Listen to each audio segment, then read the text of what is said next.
আর এদের থেকে মোটামুটি আমি মাসে আর্ন করে হচ্ছে 20 থেকে 25,000 টাকা মাস। শরীয়তপুরে দিন দিন জনপ্রিয় হয়ে উঠছে বিদেশি জাতের মুরগি পালন। অল্প পুঁজিতে বেশি লাভ হওয়ায় তরুণরা ঝুঁকছেন এই ধরনের মুরগি পালনে। বিধান মজুমদার অনির পাঠানো তথ্য ও ছবিতে ডেস্ক রিপোর্ট।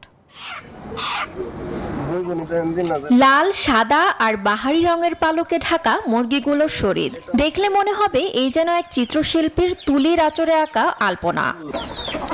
আর এদের থেকে মোটামুটি আমি মাসে আর্ন করে হচ্ছে 20 থেকে 25,000 টাকা মাস, মানে সামান্য একটু কম বেশি হয়ে থাকে আর কি নরমালি। তো পড়াশোনার পাশাপাশিও একটা কিছু করলে বা যে কোনো ছেলে মেয়ে যদি একটা কিছু করে তো আসলে খারাপ কি, নিজের খরচটা নিজে চালাইতে পারে। মুরগি পালনে স্বাবলম্বী হয়েছেন একই উপজেলার দেবাশিস দাস নামের আরেক শিক্ষার্থী। বর্তমানে তার খামারে রয়েছে কুচিং, ইউরোপিয়ান সিল্কি, ইন্ডিয়ান সুলতান,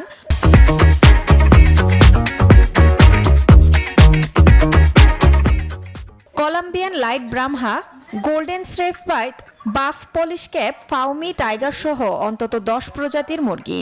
তাদের এই সফলতা দেখে গ্রামের অনেকেই আগ্রহী হচ্ছেন বিদেশি মুরগি পালনে। সম্পদ বিভাগ শরীয়তপুর সর্বদা এদের পাশে থেকে নানা ধরনের সাহায্য সহযোগিতা সেবা দিয়ে যাচ্ছে। মাদক সেবন ও মোবাইল আসক্তি থেকে দূরে থেকে শিক্ষার্থীদের এমন উদ্যোক্তা হওয়াকে সাধুবাদ জানিয়েছেন স্থানীয়রা। Desk report, news 24।